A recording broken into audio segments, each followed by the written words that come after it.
some sort of closure that doesn't feel like I'm the most depressing person you've ever listened to. And so I'm kind of battling in my mind now to kind of get us back to this space where we can say... It is doomsday meets like unbridled optimism. Like, I don't really know where you're coming from. It's like... You don't know where to go with this one.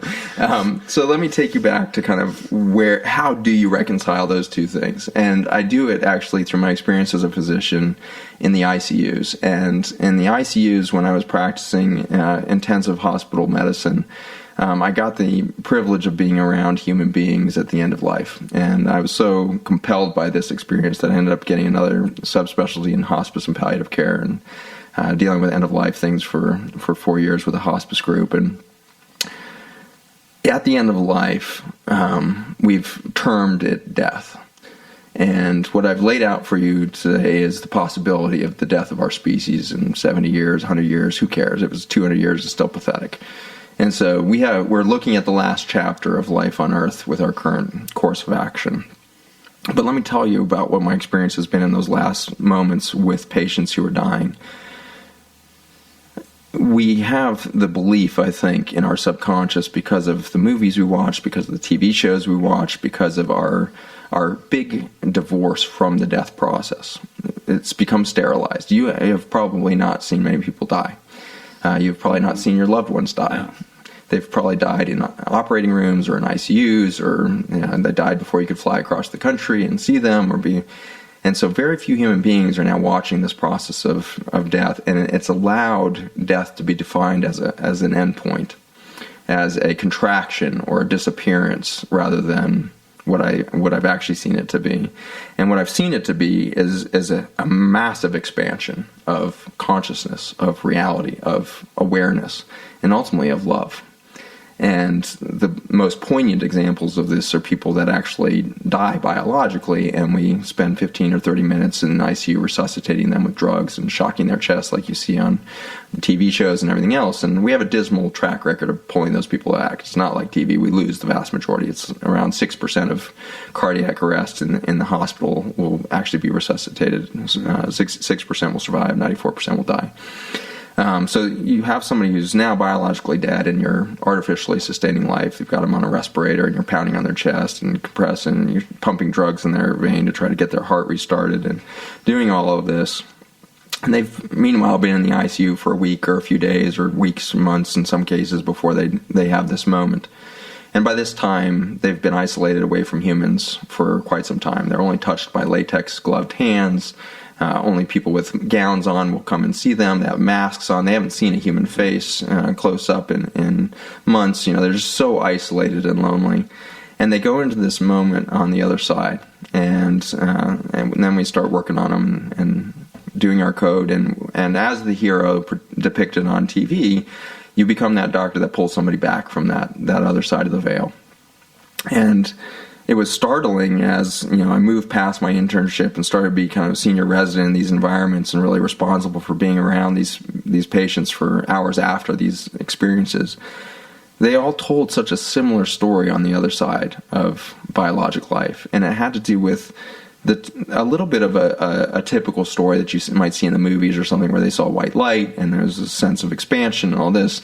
But there's one sentence that came back again and again, and I had one ICU shift that was very weird. I had one ICU shift where I worked for 36 hours shift, and during that night, in the middle of my 36-hour shift, I see 3 people die, and I bring them all back with my team. And to the last one of those 3, every single one of them, their first sentence was always, "Why did you bring me back?" Which always kind of deflated my win. All of them said that? Yeah, they all said, "Why did you bring me back?" And the variety was huge. One of these was an African-American pastor, had over 200 visitors in his ICU room in the days before he passed away. And the other one was, this very isolated, kind of ostracized gentleman in his community who was dying of complications of AIDS.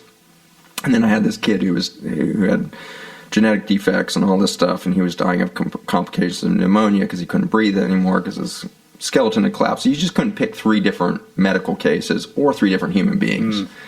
And every one of them, first sentence, "Why'd you bring me back?" And then as they start to get oriented, and in the hours that follow, they are telling their loved ones, "I went into this space, and it was bright white light everywhere, And I, in that moment, felt completely accepted for the first time in my life. And that was an unexpected sentence to hear out of multiple accounts.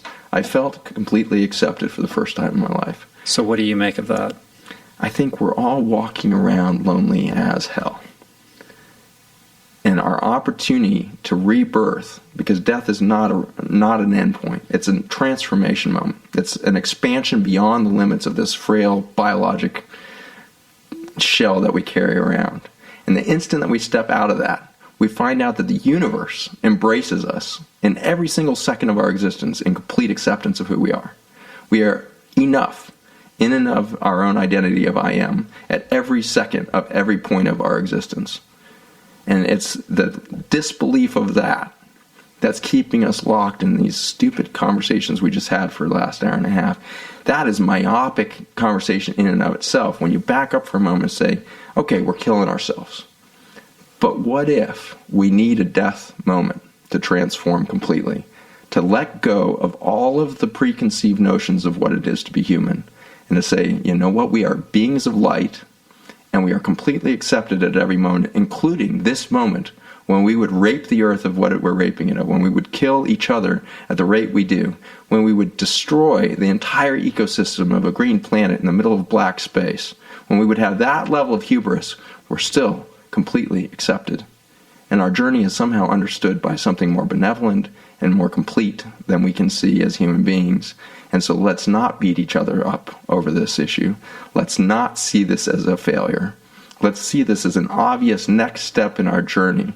And death is the inevitable thing marching at us that's going to say, are you going to wake up and see the transformation at that moment of death and transformation, and you're going to say goodbye, Homo sapiens?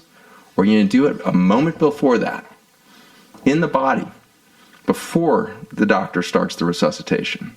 Are you going to say, you know what? What if we all looked at each other in wonder and awe and said, you're enough. I accept you completely. I want to be with you. I want to live with you. I want to be alive, period. And if it's with you, then it must be on purpose because we're in the same room.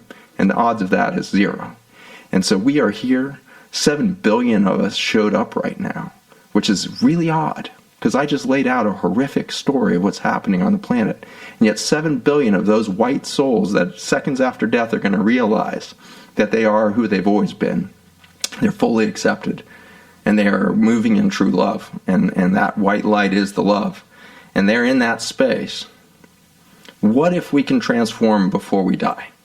Then there's no reason to go to Mars. There's no reason to go anywhere else. Because we will do absolutely every single thing differently here on Earth.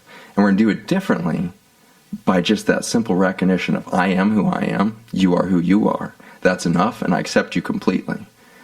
And let's figure out how to do this within the design of nature.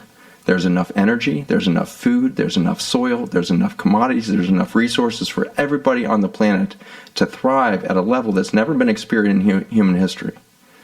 We cannot continue any form of human economic systems that have ever existed before and expect us to escape the death moment. We literally have to reinvent everything. And so if you are under the age of 18 right now, you are the last generation that may live to the fullest extent of the human potential. It is you who are being called to transform because you showed up right when you did. If my generation is to do anything, it was to say, oh my gosh, we're going in the wrong direction. But my generation doesn't have enough time now to turn the boat around, reinvent everything. And so our mission is not to inspire the farmers that are currently fighting the good fight. It's to inspire their children to do the right thing and do it differently, connected to new children who are in the cities, who are in the tech world, wherever they are. Connect those kids back, give them a sense of that unity, give them a sense of the oneness, and give us all a sense that this is the inescapable optimism, as we are going to transform, period. And it may be right out to the point of our death, or miraculously, it might just happen right before it. That was one of the best monologues I've ever heard in my life. Preach it, brother. That was amazing. Oh, my God. You're this incredible contradiction in terms with the doomsday and the optimism and the deep-rooted experience and knowledge in science, and yet somebody with a vast capacity for for spiritual exploration. You're a wizard. You're a gift, my friend. We all are. And that's the excitement that I have is you can't actually come close to the science of atomic physics or astrophysics or human biology without an overwhelming sense of we are just so far beyond logic. We're so far beyond the material world. We are these entities that are moving with such power, and we have been kept from that power. And we've been kept from it so that power can be taken from us and consolidated in the hands of a few. Right. So the trick is, can we come to that realization, that dawning moment of consciousness expanding short of the death experience? Can we find the wherewithal, the facility to tap into that sense of what it means to be alive while we are in the present moment? 3 words: humility first, then gratitude and love. And if we can just practice that at the scientific level, at the technological level, at everything other levels, thank you for what we've been given. Thank you for the horrendous journey we've had. Thank you for the atrocities that we've had to sustain as a people, and thank you for a Mother Nature that would continue to be graceful to us. Why does she let her soils recover in 18 months? Why? Why haven't you just wiped us off the face of the planet yet? Why haven't you smudged us out? We are out. There's 10 to the 31 viruses on Earth. 10 to the 31. That's one with 31 zeros after it. Why didn't they just knock us out? The flu virus is nothing. There's 10 to the 31 other viruses on the planet. There's more biological life around us. We are 1/1000th of the life on the planet. Why hasn't it all just crumped us out, pushed us out, crushed us? There's a crazy ass paper that I wish I had already won the Nobel Prize, but it's called the Universal Scaling Law. It's by an astrophysicist, Nassim Haramein. And the x-axis, the vertical axis on the graph, looks at the frequency of resonance of every structure, starting at the universe itself with its resonance frequency, all the way to Planck's constant, which is the vibration of the electromagnetic field in vacuum space. Tiniest little thing we can measure. And on the y-axis, the horizontal axis, you've got the diameter, or the radius, maybe it is, of every one of those structures. And it turns out if you plot the radius versus frequency of resonance, you get a straight line from Planck's constant all the way to the universe. Dead center between the smallest thing we've ever known and the largest thing, the universe itself, is human biology. We're the mathematical center point of the universe. The average size of the human being. Is that what you're saying? Our frequency of resonance plotted against our size. How do you measure frequency of resonance? What is that? We all emanate electromagnetic frequency. So anything does. A rock does, a tree does, any solid form will resonate an electromagnetic field off of it. And each of those, like light frequency, red light having a different frequency than blue light. So that's the visible spectrum, but then you've got spectrum of frequency going all the way out in every direction to the almost infinity points on those two directions. And so if we're the mathematical center point, it has something to do with the fact that everything wants us here. The universe wants us here. It's that beautiful thing of when the more you know about science, the more room there is for wonder and awe. Yes. Right? That is amazing. So from the smallest measurable subatomic particle all the way to what we estimate to be the size of the universe, we're exactly in the middle. Plot that against the frequency and we are dead center. Yeah. And so it should be mind-blowing. It should recorrect our understanding of what our purpose is. Our purpose is not to be against nature. We are of nature, and we're at its center point with great purpose. And it has to be that we would have the consciousness, that we would be able to participate on the level of consciousness to understand the concepts of gratitude and love. Beautiful. I can't think of a better way to end this. It's fantastic, man. I could talk to you for like 8 hours. Well, so please come back. Yes. I mean, we'll just agenda free, come back and we'll just like let it go wherever it wants to go. That was really beautiful. Thank you for that. Thanks for holding that space. You are a gift to humanity. And please keep doing what you're doing. It's super important work. Let me know, or let the listeners know, how people can find you, connect with you. Where can they learn more about this docuseries and the nonprofit and all the good things that you're doing? Long list of websites there. www.farmersfootprint.us is the docuseries and the nonprofit entry point for you. www.zachbushmd.com. You can find a lot of my educational material there, in all these different areas of health, energy, ecology are my three main foci, but I also have a huge interest in changing the way business is done and politics and the rest. And so Zach Bush is kind of your biggest clearinghouse of bizarre ideas.